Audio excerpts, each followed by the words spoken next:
लुटेरी बीवी।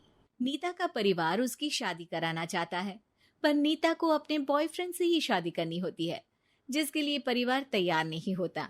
इन्हीं सब उलझनों के बीच नीता के पापा उसकी मर्जी के खिलाफ राघव और नीता की शादी करा देते हैं। शादी ਤਾਂ ਤੁਸੀਂ ਮੇਰੀ ਕਰਾ ਦਿੱਤਾ, ਹੁਣ मैं भी देख दिया ए परिवार खुश किवें रहंदा है।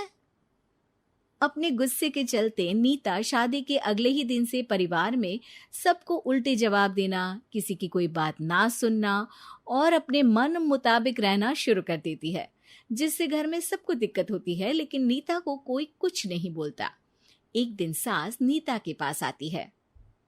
बहू की गल, तुसी किवें नाल या किसी गल से नाराज हो? तुहानू मेरी फिक्र करन दी कोई लोड़ नहीं, मैं ठीक हाँ। ऐसा बोल नीता वहां से चली जाती है, पर सास की बात उसके मन में रह जाती है। शादी के अगले दिन से ही मैं सब दे नाल किन्ना औखा बिहेव किता, फिर भी आप मेरे तो इन्ने प्यार नाल गल किवें कर सकदी आ। मां नू नफरत करनी नहीं आउंदी, ऐस करके वो सोचती आ कि एक ना एक दिन तुहाड़ा गुस्सा भी खत्म हो जाऊगा। यह कदे नहीं हो सकता। इससे पहले राघव कुछ बोलता, नीता का मोबाइल बजने लगता है, जिस पर राघव वहां से चला जाता है और नीता फोन पर बात करने लगती है। जिसके बाद अगले दिन से नीता की जैसे ही आत्मा बदल गई हो, वो बिना किसी के बोले घर के सारे काम कर देती है। उसकी ऐसी काया पलट देख राघव और उसकी माँ हैरान रह जाते हैं। बहू तबियत शबियत ता ठीक सी? तबियत छड्डो मां, मैनू लगदा इसदा दिमाग हिल गया। ए तुसी दोनों की गल करी जांदे हो? मैं ठीक आ ते मेरा दिमाग भी। बस आज रियलाइज हो गया कि मैं अपने गुस्से विच कितना प्यारा परिवार ठुकरा रही सी। नीता की बात सुनकर सब बहुत खुश होते हैं और अब नीता सास की सेवा से लेकर पति की हर बात मानने लगती है, जिसकी वजह से कुछ ही समय में घर की सारी भाग दौड़ उसके हाथों में आ जाती है। उसी के साथ सास और राघव भी हर काम के लिए नीता पर ही डिपेंड हो जाते हैं। नीता मेरा लैपटॉप किथे आ? बहू मेरी दवाइयां। अब नीता अच्छी पत्नी और सर्वगुण संपन्न बहू बन गई होती है और इसी तरह विश्वास जीतते हुए एक दिन तिजोरी की चाबियां भी उसके हाथ में आ जाती है। ऐ हुई ना गल, हुन आएगा जिंदगी विच स्वाद। तिजोरी की चाबियां हाथ में आती ही नीता एक रात सास और पति के सोते ही सारे गहने और कैश लेकर घर छोड़ अपने बॉयफ्रेंड के पास चली जाती है। रवि मैं आ गई, अब सानू कोई अलग नहीं कर सकता। ते वेख मैं सारी ज्वेलरी ते कैश भी साथ ले आई। नीता की ये बात सुनकर रवि खुश हो जाता है और वो दोनों साथ रहने लगते हैं, जिसमें नीता पूरा समय काम करती है तो रवि उसके लाए पैसों पर ऐश करता रहता है। मैं तेरे तो प्यार कर दिया ता करके ससुराल छड़ाई, और एक तू आ जो पैसों दे आगे कुछ भी नहीं देखदा।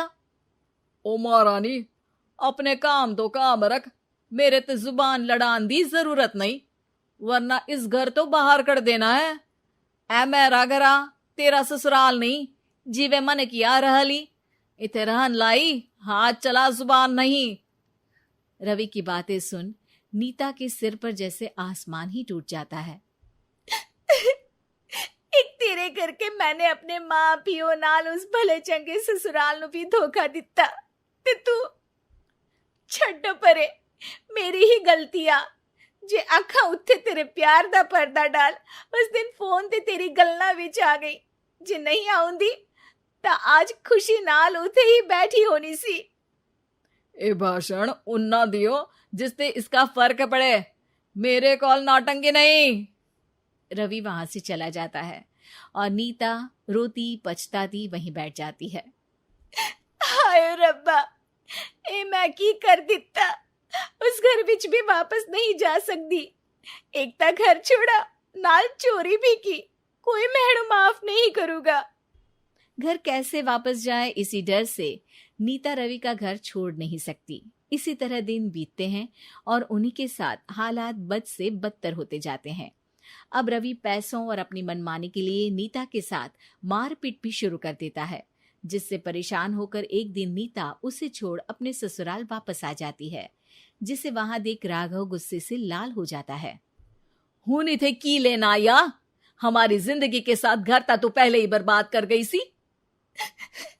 जान दिया, मेरी गलती माफी लायक नहीं। मैं कमली सी उस ढोंगी नु सच्चा प्यार दे इस सच्चे प्यार नु बोझ समझती बैठी।